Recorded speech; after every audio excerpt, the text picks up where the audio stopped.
2절입니다. 마태복음 21장 23절. 예수께서 성전에 들어가 가르칠새 대제사장들과 백성의 장로들이 나와 이르되 너가 무슨 권위로 이런 일을 하느냐? 또 누가 이 권위를 주었느냐? 예수께서 대답하시되 나도 한 말을 너에게 물으리니 너희가 대답하면 나도 무슨 권위로 이런 일을 하는지 이르리라. 요한의 세례가 어디로부터 왔느냐? 하늘로부터냐? 사람으로부터냐?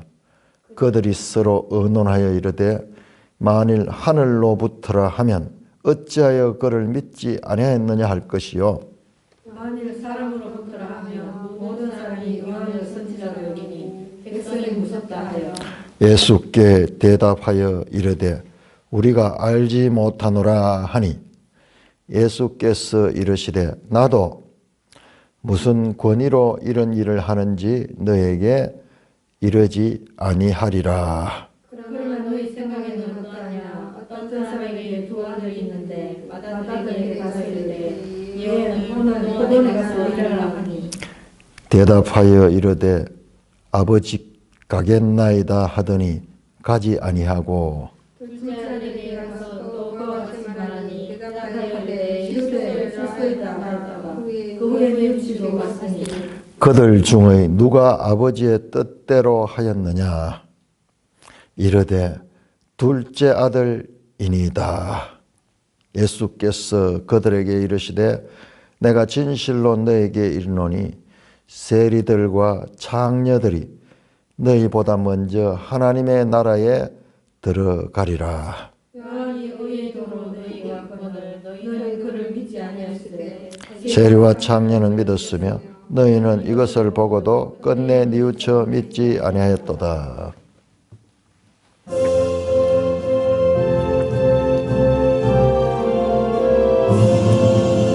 주님 우리의 마음을 여시어 말씀을 깨닫게 하옵소서. 아멘.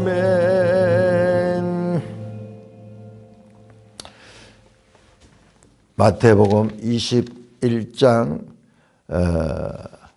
1절에서 예수님께서 예루살렘 가까이 오셨어. 감람산까지 오셨습니다. 그 다음에 21장 10절에서 드디어 예루살렘에 들어가셨습니다. 저 갈릴리에서 출발해 가지고 요단 동편 베레아 지방을 거쳐 가지고 이 요단강을 건너서 베다니를 지나서 감람산 벳바게를 지나 가지고 그리고 마침내 드디어 예루살렘 성전으로 들어갔습니다. 예루살렘에 들어가시고 그 다음에 오늘 본문의 23절에 예루살렘에서도 성전에 들어가서 가르치셨다. 자, 그 전에 12절에 예수께서 성전에 들어가서 성전 안에 장사꾼들과 그 다음에 거기에 이 모든 사람들 거기에서 매매하는 사람들을 다 쫓아내고 상을 뒤엎고 했죠. 아주 폭력적인 예수님의 모습이 나오는데 아마 욕도 하면서 막 그렇게 했을 거예요. 이 독사 새끼들아 그러면서 평소에 예수님과 전혀 다른 모습으로 폭력적인 그와 같은 장면이 오는데 성전에서 일어난 이와 같은 사건은요. 성전 제도에 큰 변화가 있을 것을 암시하는 사건이에요. 그러니까 이게 전부 그림 언어들이요. 예수님의 말씀 말할 것도 없고 예수님의 행동들도 메시지를 가지고 있어요. 메시지를.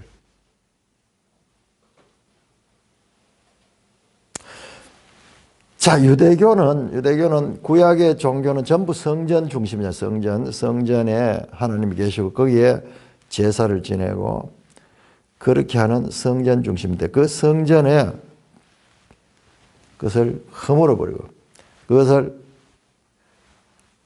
쫓아내 버리고 요한복음 2장에는 더 자세하게 나오죠. 이 성전을 헐라 그러면서 사흘 만에 세우겠다. 이제 옛성전 시대, 건물 성전 세대가 끝이 나고 새 성전 시대, 이제 교회 시대가 올 것에 대한 암시가 이 속에 깔려 있습니다. 그럼 본문 봐가지고는 그런 걸 전혀 찾을 수 없어요. 복음서들과 그리고 바울 서신이나 이런 걸 쭉 종합해서 보면은 바로 이 사건이 소위 성전 청결 사건이 그 옛 성전을 청소하고 이제 새로운 성전을 가져오는 그런 메시지가 그 속에 암시되어 있고, 그 다음에 그 성전 안에서 소경들과 전언자들을 고치는 장면 나오는데, 그것도 예수님이 성전에서 죄와 사망에 종된 자들을 해방시켜주는 그와 같은 메시지가 그 속에 있습니다. 그러고는 첫날에 다시 베다니로 가셔서 거기서 주무시고 이튿날 나오시는 길에 무화과 나무를 보고 저주를 합니다. 잎이 무성한데 무화과 나무에 열매가 아무것도 없어. 저주하니까 무화과 나무가 말라버려요. 이 무화과 나무는 이스라엘을 상징하는데 이스라엘의 성전 제도와 그리고 이스라엘 중심의 이 종교가 이제 죽어버리는 거, 새로운 시대로 이제 건너가게 되는 그런 것을 암시하는 사건입니다. 그런 다음에 오늘 본문대로 예수님께서 성전에 들어갔다. 성전에 들어서 가르쳤다. 가르칠 때요, 어떻게 가르치냐. 여기는 지금 자세가 안 나와 있는데 아마 앉아서 가르쳤을 거예요. 항상 그 유대인 랍비들은 가르칠 때 자리에 앉아가지고 산상수훈 할 때도 그때 예수님께서 앉아서 가르치거든요. 가르치는 자세요. 선생이 학생들을 가르치는 자세요. 들어가서 가르쳤다. 이게 참 평범한 말인 것 같지만은 어마어마한 메시지가 이 속에 있는 거예요. 성전에서 뭐 하느냐? 이 성전은 말씀을 배우는 곳이다. 말씀이 전해지는 곳이다. 오늘날 우리로 치면은 이 성경 말씀, 기록된 말씀이 선포되고 그 말씀이 깨달아지고 그 말씀이 전해지는 곳이다. 성전은 제사 드리고 의식을 행하는 곳이다. 그게 없어지고 바로 앞에서 내 집은 만민이 기도하는 집이다. 기도하고 말씀을 가르치고 그 다음에 찬양하고. 오늘 우리가 지금 모여서 하는 일들이 다 여기서 나와요. 여기서. 예수님이 예루살렘 성전 갈 때 어린이들이 나와가지고 예수님 보고 호산나 그러면서 찬양했던 그 찬양. 구약의 제사 종교에서 이제 신약의 교회의 새로운 예배 시대로 넘어가는 그 과정인데, 이거만 봐 그게 안 보여. 그런데 전체적으로 보면은 정말 보이지 않게 서서히 이렇게 바뀌어가는 에덴약에서 새 언약으로, 그 다음에 이스라엘 종교에서 교회 시대로 이와 같은 변화가 점진적으로 일어나고 있는 것을 우리가 암시가 봤습니다. 자, 성전에서 가르치니까는 성전의 권력자들, 대제사장들과 백성의 장로들이 와서 예수님께 묻습니다. 네가 무슨 자격을 가지고 무슨 권위로 이런 일을 하느냐? 또 두 개 묻는다. 무슨 권위로 일을 하며, 그리고 네가 그 권위를 누구한테 받았느냐? 누가 네한테 그런 권위를 줬느냐? 그러면서 때려와서 예수님을 이제 신문하듯이 묻습니다. 그런데 이 사람들이요, 예수님이 마지막에 지금 6월절, 이게 이틀 후만 6월절이에요. 지금 이 사건 이후로 이틀 후만 6월절이 되고 예수님은 십자가 달려 돌아가실 거예요. 근데 마지막 이때 예루살렘에 올라왔을 때 예수님이 아주 권위가 있어요. 올라가시다가 그 벳바기에서 누구 집에 가가지고 그 나귀와 나귀 새끼를 끌고 오라 그러면은 사람들이 왜 남은 물건 가져갔냐 그러면은 주가 쓰시겠다 그러면은 줄 것이다. 정말 말씀대로 나무 집에 그 귀한 재산을 끌고 오니까 아무도 반대하지 않아요. 그리고 그걸 타고 돌아오시고. 그 다음에 나중에 유월절 식사할 때도 유월절 그 식사하는 장소도 그냥 구해가지고 그렇게 하시고, 말씀하시거나 이런 것들도 아주 권위가 있어요. 성전 안에 가서 그렇게 막 뒤집고 막 그들을 쫓아내고 이러면은 그 제재를 당할 건데 그걸 함부로 건드리지 못할 어떤 권위가 느껴졌어. 그래서 지금 이 백성의 이 장로들과 대제사장도 와서 무슨 권위로 네가 하면서, 그러면 네 권위는 어디서 나온 거냐? 누가 준 거냐? 예수님께서 대답합니다. 먼저 반문하면 거기에 대한 답을 하지 않고 나도 하나 묻겠다 그러면서 세례 요한 이야기를 갑자기 하셔. 요한의 세례가 어디서부터 왔냐? 하늘로부터 왔느냐? 사람으로부터 왔느냐? 요한의 세례가 어디서부터 왔냐? 요한이 그 권위가 하늘에 속한 거냐? 사람들이 만들어낸 거냐? 그렇게 물으니까는 이 지도자들이 답을 못하는 거예요. 하늘로 왔다고 하면은 그들이 그 세례 요한을 믿고 따르지 않았던 것에 대한 그와 같은 지적이 되는 것이고, 사람으로부터 하려니까는 많은 사람이 세례 요한을 따르고 있으니까는 이 사람들이 말을 못하고 정치적인 판단을 해가지고 중립은 모르겠다. 우리가 모르겠다. 기억이 안 납니다. 요즘 뭐 하듯이 그런 식으로 대답을 피해버립니다. 그러니까 예수님께서도 나도 무슨 권위로 일을 하는지 너에게 이르지 아니다. 자, 아주 중요한 단어가 여기 계속 권위라고 하는 단어가 나오는데, 권위.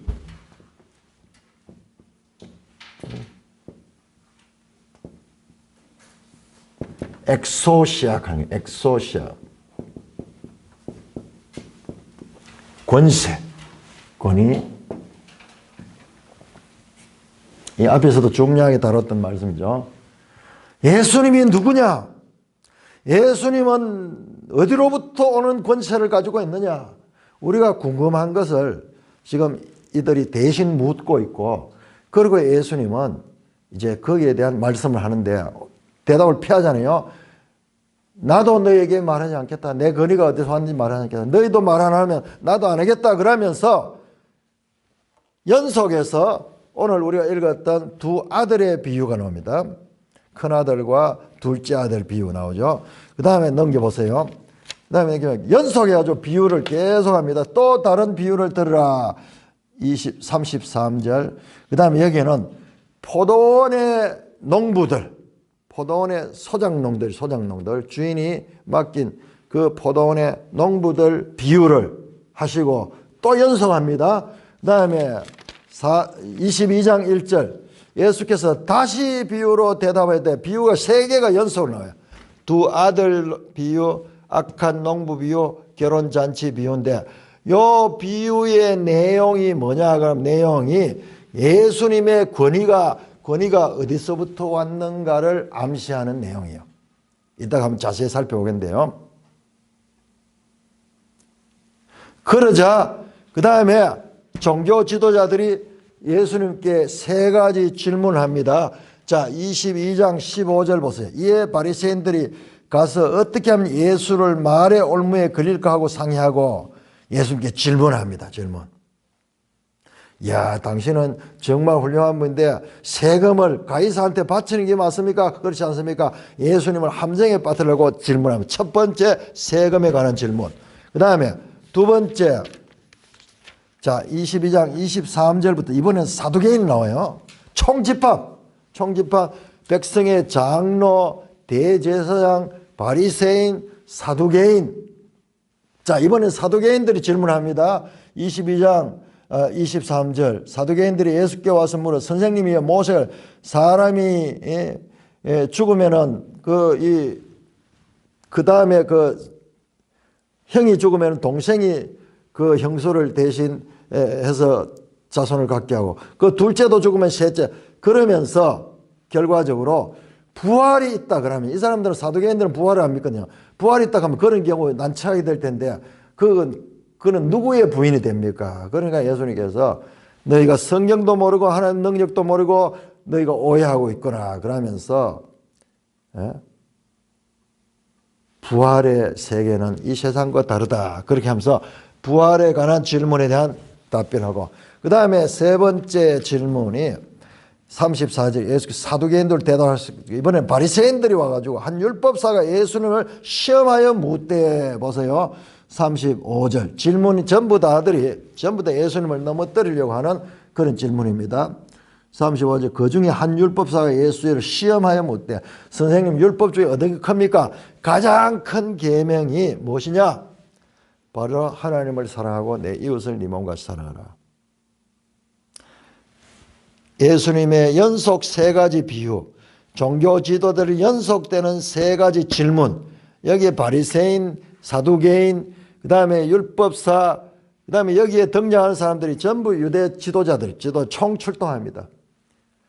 대제사장들, 백성의 장로들 전부 총출동해가지고 예수님과 유대 종교 권위자들과의 그러니까는 이 권세 싸움이에요. 권세 싸움. 유대의 그 이 성전을 중심으로 하는 권세자들과 그다음에 아무런 배경이 없는 저 갈릴리 나사렛에서 온 예수 그리스도와의 권위를 통한 논쟁을 하는 내용이 나옵니다. 이게 언제냐? 두 번째 성전에 들어가죠. 첫 번째 성전이 21장에 들어갔다가 나가셔가지고 베다니에서 주무시고 그 다음에 두 번째 지금 성전에 들어가는 사건이에요. 그런데 이 두 번째 나오는 것이 일단 이렇게 되고요. 그 다음에 23장이 서기관과 바리새인들에 대한 예수님의 비판이 나옵니다. 23장은 제가 그리고 24장, 25장은 이제 성전에서 나가면 감람산으로 가잖아요. 감람산으로 가는데 제자들이 물으면서 감람산 쪽에서 성전을 바라보면서 야, 이 마지막 때 성전이 어떻게 됩니까? 그러니까 예수님께서 종말에 관한 종말에 관한 말씀을 하는 것이 24장, 25장이에요. 그리고 26장 돼 보시면은 26장이 되면은 이제 다음 날이 됩니다. 다음 날이 되는데 자, 이렇게 21장부터 26장까지가 한 날에 이루어지는 한 날에 25장까지가 한 날에 이룬 이야기고 일단 예수님의 권위에 대한 질문과 그 다음에 이 사건들이 이렇게 연결되고 제일 마지막에 예수님의 권위에 대한 답이 나옵니다. 그런데 이거를 우리가 못 찾아내요. 못 찾아내는데 자세히 살펴보면은 그게 보여요. 그러니까는 그냥 읽는다고 읽어지는 깨달아지는 게 아니에요. 마태가 얼마나 정교한 사람인지 몰라요. 물론 하나님이 영감을 줘가지고 성령의 감동으로 사용해서 이렇게 했지만은 바울도 대단하고 사도 요한도 대단하지만 마태도 어마어마한 분이에요. 우리가 모르니까는 그냥 대충 봤는데 알고 보니까는 정말 하나님의 지혜들을 다 가지고 있어요. 자, 첫째 두 아들 비유를 보시면요. 두 아들 비유 오늘 읽은 가운데서 제일 끝에 보면 갑자기 예수님께서 두 아들 비유를 한 다음에 딱 예수님께서 32절에 요한이 의의 도로 너에게 왔다 그러면서 요한 이야기를 하네요. 세례 요한 이야기를. 앞에서 예수님이 질문을 했잖아요. 요한의 그 세례가 요한은 권세를 어디서부터 왔느냐? 하늘로부터 왔느냐? 사람으로부터 왔느냐? 그래 이 사람들이 대답 못했잖아요. 그런데 예수님께서 요한이 의의 도로 너에게 왔지만 너희가 그를 믿지 아니하고 오히려 세리와 창녀들을 믿었다. 두 아들 비유 가운데서 큰 아들이 누구냐? 큰 아들은 너희들 종교 지도자들이고 그 다음에 둘째 아들은 누구냐? 겉으로는 믿지 않는 것 같지만 결과적으로는 순종했던 둘째 아들 같은 자다. 그러면서 세리와 창기들은 믿었으나 너희는 이것을 보고도 뉘우치고 믿지 않았다.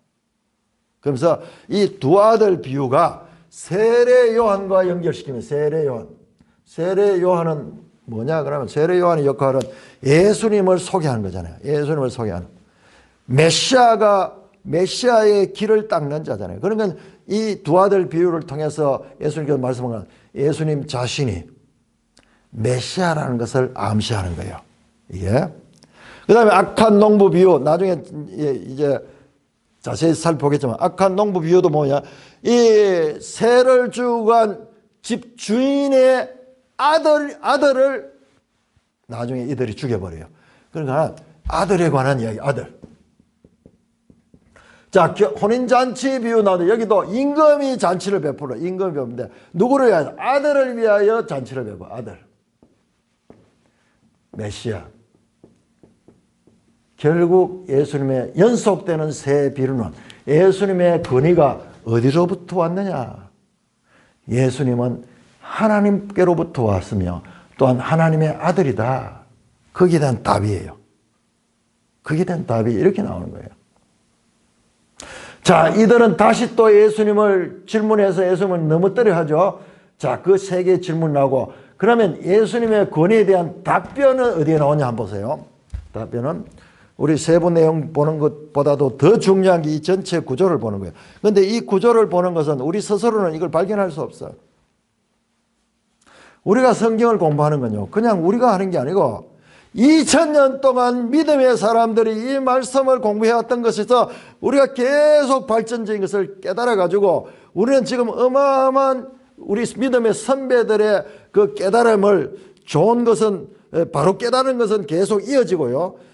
오해됐던 것은 계속 나중에 드러납니다. 드러나서 폐기됩니다. 폐기되고 계속 진리 가운데 있는 사람들은 계속 더 밝아지는 거예요.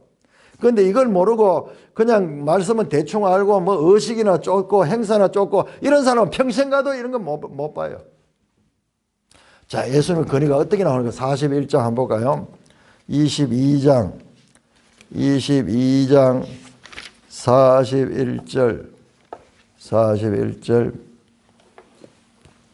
41절부터 46절까지 한번 교독해 봅시다. 그러니까 바리새인들이 모였을 때 예수께서 이제 그들에게 묻습니다. 예수님께서 질문합니다. 너희는 그리스도에 대하여 어떻게 생각하느냐? 누구의 자손이냐? 대답하되 다윗의 자손이니이다.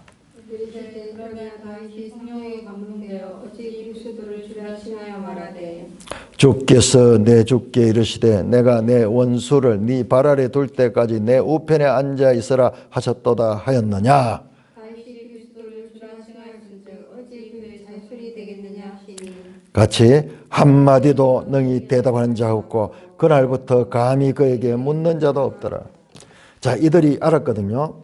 그리스도는 누구냐? 그리스도는 다윗의 자손이다. 다 알고 있잖아요. 우리가 지금 올라오는데 갑자기 두 소경도 다윗의 자손이여 우리를 불쌍히 여서 그러고, 그 다음에 여기 오니까는 뭐 아이들도 막 호산나 다윗의 자손이여 이렇게 환영하고 다윗의 자손이 왔어요. 다윗 자손이 왔어.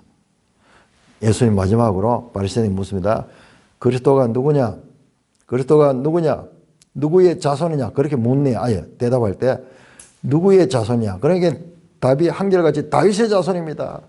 자, 그 다음에 예수님께서 시편 110편을 지금 내시면 다윗의 자손이라고? 그러면 다윗이 어떻게 해서 시편에서 주께서 내 주께 말씀하셨다 그러냐?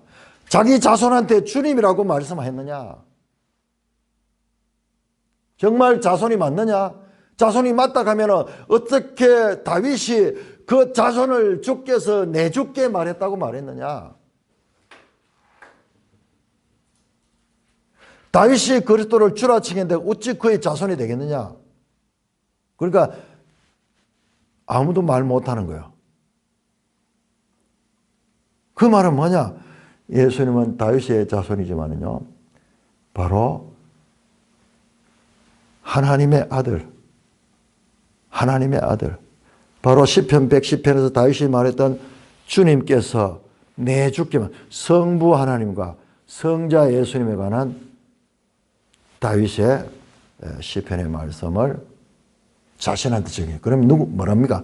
예수님은 누굽니까? 예수님의 권위는 어디서 봤습니까? 예수님은 하나님의 아들이야. 하나님의 아들. 다윗의 자손이 아니에요. 다윗의 자손으로 왔지만 그거는 껍데기고 그 다윗의 주님으로 왔다. 다윗이 이제 이보다도 더 자기 자신을 확실하게 드러내는 게 어디 있어요? 이보다도 더 확실하게 드러내는 거예요. 지금까지는 다윗의 자손 그것만 해도 만족했는데 아니야. 다윗의 주야. 다윗의 주. 그러니까 이 내용이 예수님의 권위, 세 가지 비유를 통해서도 지금 예수 그리스도 자신의 권위를 설명했고 마지막 결론부에서도 그와 같이 말씀을 하시므로 지금 이 전체는 21장 23절에서 22장 46절까지 이 전체는 다 예수님의 권위에 대해서 말씀하고 있다는 것을 우리가 알 수가 있습니다. 이 큰 권체의 이 구조를 볼 수가 있습니다. 자, 오늘 본문 다시 이제 그런 큰 거를 보면서 보면은 훨씬 잘 보여요. 자, 예수님께서 28절에서 그러나 너희 생각은 어떠하냐? 자, 너희 생각은 어떠하냐? 그러면서 그들에게서 듣고 대답하기를 유도합니다. 자, 어떤 사람이 두 아들이 있는데 맏아들이 가서 오늘 포도원에 가서 일하라 하니 그 맏아들은 예 아버지 가겠습니다 해놔놓고는 안 가서 둘째 아들에게 똑같이 그와 같이 말했는데 둘째 아들은 아이고 싫습니다 해놔놓고는 나중에 갔어. 자, 그러면은 둘 중에 누가 아버지의 뜻대로 하였느냐? 그러니까는 그들이 둘째 아들입니다. 그들이 답을 하는 거예요. 그들이 답을 둘째 아들입니다. 그러자 예수님께서 그들에게 이르시되 내가 진실로 너희에게 이르노니 세리들과 창녀들이 너희보다 먼저 하나님 나라에 들어가리라. 요한이 의의 도로 너희에 왔거늘 너희는 그를 믿지 아니했다. 세리와 창녀들을 믿었다. 세례 요한이 와서 회개하라 천국이 갔다 왔다고 말씀하면서 세례를 베풀 적에 세리와 창녀들은 그 앞에 나와서 세례를 받고 믿고 나중에 이들이 예수께 다 나오잖아요.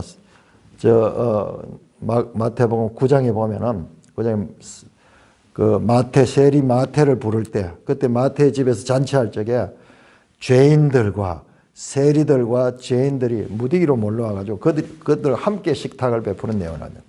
그 이야기, 그 이야기. 그 속에 창녀들도 있을 거예요. 그냥 죄인이라는 이름 속에. 그들은 믿었지만은 너희는 이것을 보고도 끝내 뉘우쳐 믿지 않는다. 자, 이 사람들이 보면 둘째 아들이 어떻게 싫다 해놓고 갔느냐 그러면은 30절 보시면은 그와 같이 말을 대답하여 실소이다 하였다. 그 후에 뉘우치고 갔다. 뉘우치다. 회개하고 갔다는 거예요. 회개하라 천국에 왔다는 그 말씀에 반응했는 거예요. 그래서 이 비유에서 큰아들 가겠다 하고 행동하지 않았던 자들은 바로 유대 종교 지도자들과 같은 자들이다. 그러나 싫습니다. 안 가겠습니다.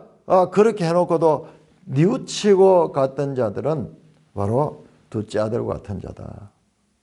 그런데 그들은 하나님 나라에 들어갈 수 있다. 너희보다 먼저 하나님 나라에 들어갔다. 너희도 돌이키지 아니하면은 뉘우쳐 믿고 나오지 아니하면은 너희는 천국에 들어갈 수 없다 하는 그런 말씀이 되겠습니다. 질문하니까는 이 사람들이 답을 잘했어요. 둘째 아들입니다. 누가 아버지의 뜻대로 했냐? 둘째 아들입니다. 말만 번들이 하고 있던 그 맏아들은 행동하지 않았지만은 이 둘째 아들은 겉으로 보기에는 아닌 것 같았지만은 뉘우치고 갖는 사람이다. 요한은 의의 도로 너에게 왔다. 그 의의 도가 뭐냐? 너희 의가 바리새인과 서기관보다 더 낫지 않으면 천국에 더 나은 의를 가지고 그렇게 요한이 왔지만은 너희는 그를 믿지 아니했다. 세리와 창녀는 믿었으며 너희는 이것을 보고도 끝내 뉘우쳐 믿지 아니했다. 자, 그렇게 말씀을 하시고 있습니다. 자, 이렇게 해서 예수님께서 비유 가운데 첫 번째 비유를 통해서도 자신이 누군가, 그들의 질문에 대한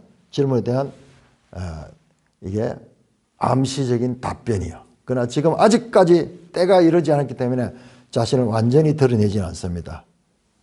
아직까지 이 때가 이르지 않았기 때문에. 그렇지만은 자기 자신을 아까 봤듯이 다윗의 주로 드러내고 있는, 이거 엄청난 이야기죠. 1장 1절부터 다윗의 후손 예수 그리스도로 나오고 다윗의 후손인데 이제 마지막에서 다윗의 주로 자신을 드러내고 있는 그런 모습을 우리는 발견할 수 있습니다. 자, 그렇게 하면서 자, 성전이 얼마나 강조된지 몰라요. 예루살렘 오셔서 성전. 자, 21장 12절 예수께서 성전에 들어가서 성전 안에서 그 다음에 14절 성전에서 맹인들과 전원자들을 다 고쳐주고 성전에서 찬송 소리가 나오고 성전입니다. 그리고 21장 23절에서 예수께서 성전에 들어가 가르칠 때 성전이 중요하면 성전이. 그런데 이 성전이 기존 관념이 완전히 바뀌는 성전으로 바뀌게 됩니다. 참 보면은 성전 미문에 앉아있던 그 나면서부터 안전병이 된 자를 베드로가 고치는 장면이 나오죠. 야, 사도행전 3장에 나오는데 그 지금 예수님 하는 거가 똑같아. 사도들이 지금 예수님의 능력을 그대로 나중에 행하게 됩니다. 자, 성전에서 예수님께서 가르치셨다. 자, 성전은 배우는 곳이다. 말씀을 가르치는 곳이다.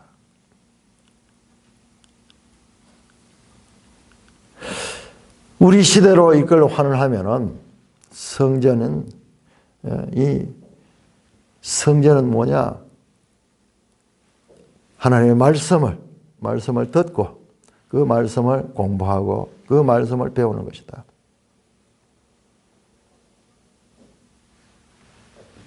기독교는 바로 체계 종교다. 체계 종교다.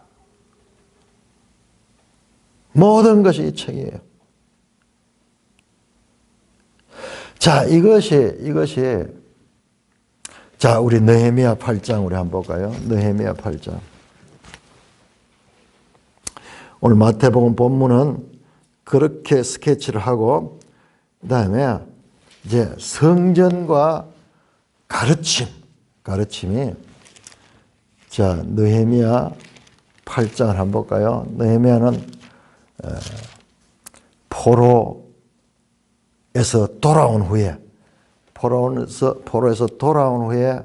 이스라엘 백성에 관한 내용이 나오는데 자, 8장 1절부터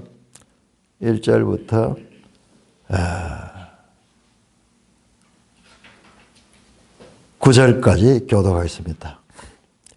1절에서 9절까지 교도가 있습니다. 자, 이 구원 계시의 발전성을 보고자 합니다. 자, 느헤미야 8장 1절 이스라엘 자손이 자기들의 성읍에 거주하였더니 일곱째 달에 이르러 모든 백성이 일제히 수문앗 광장에 모여. 자, 일곱째 달 절기가 뭘까요? 일곱째 달에 있는 절기가 뭘까요?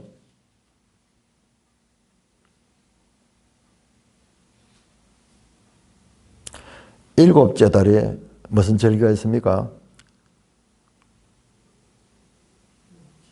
예? 초막절이 있고 또 7월 1일 날이 7월 1일 있고 7월 초막절이 7월 15일부터 21일까지고 그렇죠. 이제 그 일곱째 달 절기, 일곱째 달 초하루가 뭐냐 그러면 나팔절. 7월 1일이 나팔절이고 7월 15일부터 21일까지가 초막절이. 그 절기 때 보세요. 절기 때 모여가지고 뭐 하는가? 자, 학사 에스라에게 여호와께서 이스라엘에서 명령하신 모세의 율법책 가져오기를 청하며, 자, 학사 에스라, 제가 가진 성경에 보니까 그 학사자를 해가지고 2번으로 빼가지고 밑에 서기관이라고 써놨네. 서기관. 모세의 책을 가져오기를 청하며. 자, 2절 읽어주세요. 2절. 일곱째 달 초하루에 지사장이 세라가 율법책을 가지고 레위와 국민 남자들 여자나 아들들을 말하니 모든 사람들 앞에 이르러 3절 수문 앞 광장에서 새벽부터 정오까지 남자나 여자나 알아들을 만한 모든 사람 앞에서 읽음에, 율법책을 읽음에 뭇백성이 그 율법책에 귀를 기울였는데, 그때 학사 에스라가 특별히 지은 나무 강단에서 서고 그의 오른쪽에 선자는 마띠아냐와 스마냐와 하나야와 우리아의 hilki야와 그의 왼쪽에 선자는 부다야와 미사엘과 말기야와 하순과 하스바달과 스와랴와 무슬람. 이제 자 보세요. 나무 강단을 만든 나무 강단. 오늘날 좀 이런 강단이 있고, 그 다음에 좌우에 오른편에 6명, 왼편에 7명, 합해 13명이 탁 서가 있고, 5절 에스라가 모든 백성 위에 서서 그들의 목전에 책을 펴니 책을 뺄 때 모든 백성이 일어서니라. 에스라가 귀하신 하나님 여호와를 송축하며 모든 백성이 손을 들고 아멘 아멘 하고 응답하고 몸을 굽혀 얼굴을 땅에 대고 여호와께 경배하니라. 예수아와 바니와 세레바와 야민과 악굽과 사부대와 호디야와 마세와 그리다와 아사랴와 요사밧과 하난과 불라야. 앞에는 어떤 사람들 아닙니까? 다른 사람이가? 레위 사람은 백성이 제자리에 서 있는 동안 그들에게 율법을 깨닫게 했는데, 하나님이 율법책을 낭독하고 그 뜻을 해석하여 백성에게 낭독하는 것이 다 깨달게 하니 같이 백성이 율법의 말씀을 듣고 다 우는지라. 총독 느헤미야와 제사장 겸 학사 에스라와 백성을 가르치는 레위 사람들이 모든 백성에 이르기를 오늘은 너희 하나님 여호와의 성일이니 슬퍼하지 말고 울지 말라 하고. 자 보세요. 에스라가 제사장 겸 학사잖아요.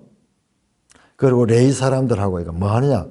백성들에게 성경을 낭독하고 그 다음에 그 뜻을 해석했다 그러죠. 8절에 보니까 그 뜻을 해석하여 그 낭독하는 것이 그냥 주문같이 알지 못하는 중얼거리는 소리가 깨닫게 했다. 자, 이게 바로 이걸 갖다 제2성전기라고 해요. 제2성전기. 이게 언제 모르가니 스룹바벨 성전.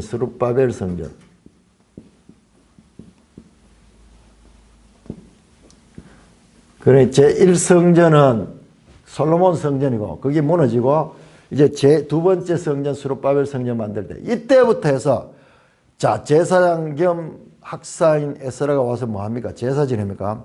아니잖아요.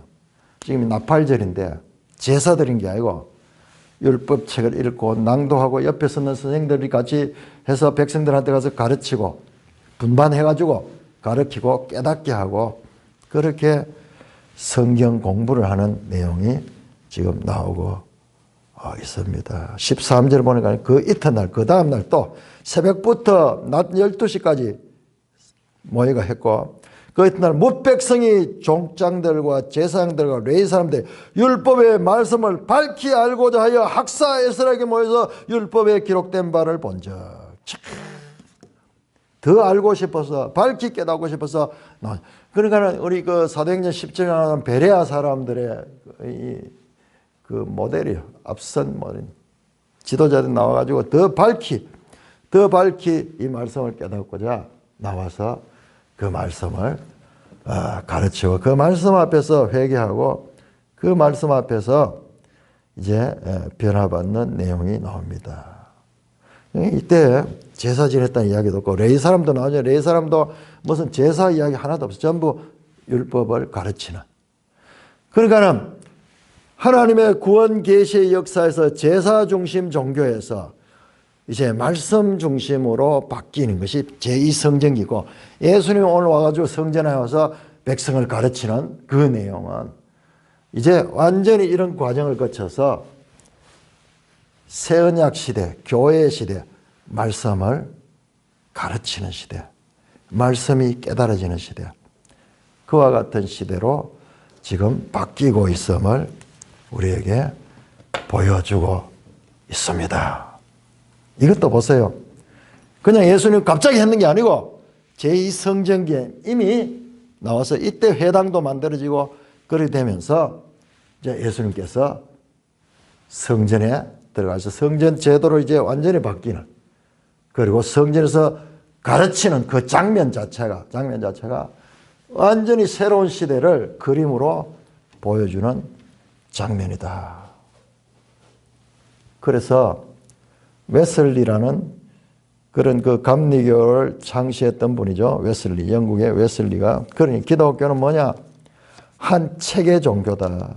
한 책이라고 하는 것이 바이블. 우리가 이 책을 바이블이라고 하잖아요. 바이벨 하는 말이 책이라는 뜻이에요. 그런데 그냥 바이블이 아니라 더 바이블. 그 책, 그 한 책, 성경을 가리킵니다. 정말 그러한지 한번 볼까요? 자, 마태복음 신약 성경 첫 장을 한번 마태복음 1장.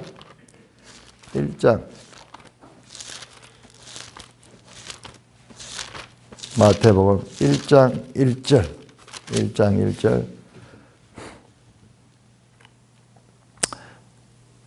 아브라함과 다윗 자손 예수 그리스도의 계보라 이렇게 돼 있죠.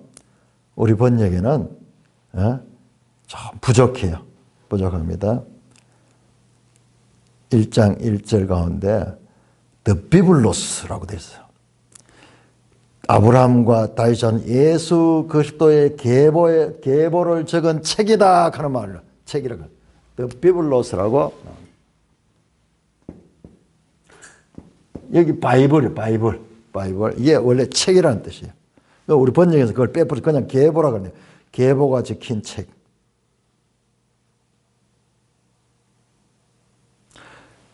성경의 마지막 책 볼까요? 마지막 요한계시록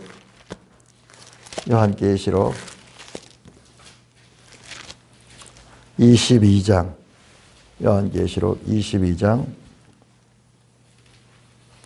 18절 19절 같이 읽습니다.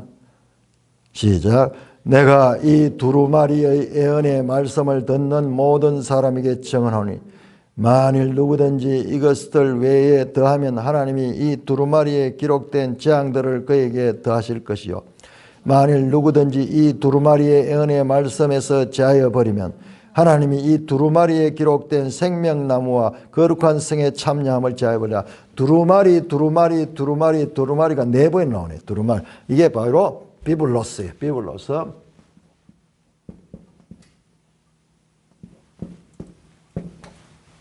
이게 책이에요. 책. 이야, 너무 놀랍죠? 신약 성경. 지금 예수님 시대로부터 와서 이제 가르침의 시대인데 그 가르침의 시대 1세기에는 예수님이 직접 가르치지만 그러나 그 이후에는 이 성경이 우리가 성경을 통해서 배움을 얻는 성경. 신약 성경은 책이다, 책. 출발부터 마지막까지. 너무 놀랍잖아요. 그런데 지금 이 말씀은요, 계시록 이 말씀은 사실상은 요한계시록을 이야기하는 요한계시록. 계시록 이 책의 말씀을 이해하는데 놀랍게도 그것뿐만 아니라 성경 전체 마태복음부터 신약 성경 전체를 아우르는, 그러니까 신약 성경은 바이블에서 바이블로 끝나는.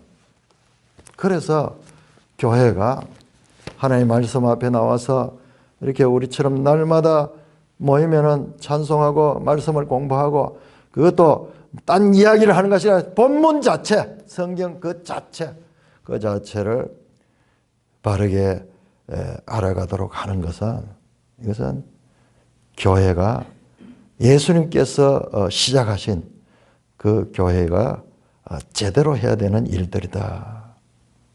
너무 놀랍게도. 그러므로 우리는 성경을 우리의 신앙의 최우선순위에 놓는 거예요.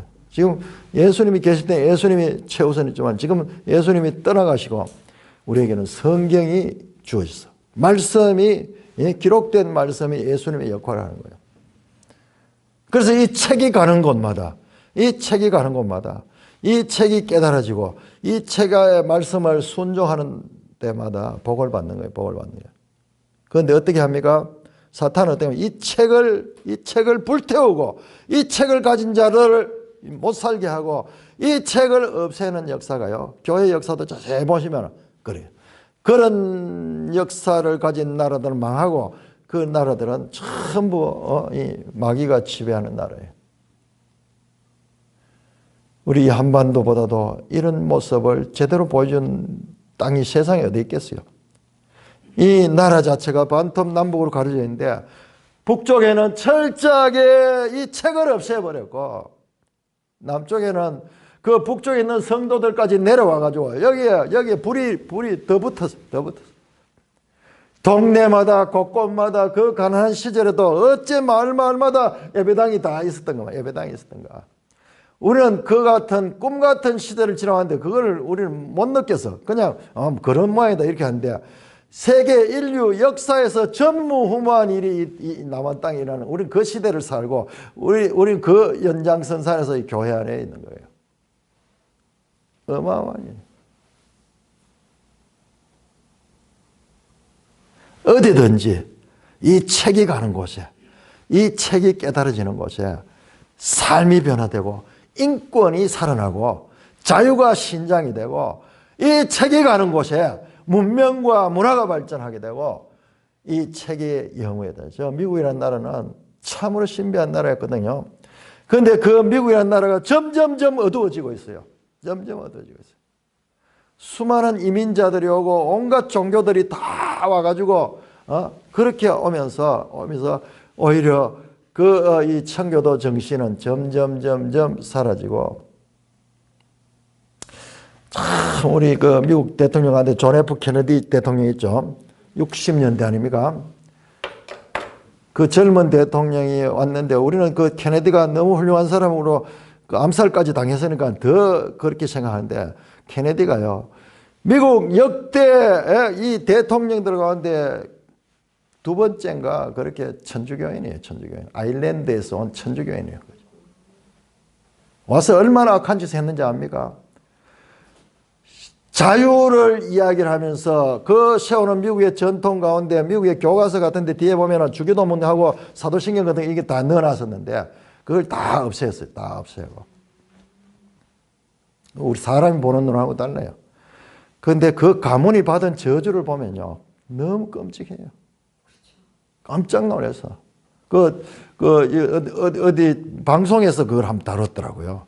케네디 가문의 저주 가는 건데 본인은 말할 것도 없고 동생 그 다음에 그 아들 손자까지 제명에 사는 사람이 없어.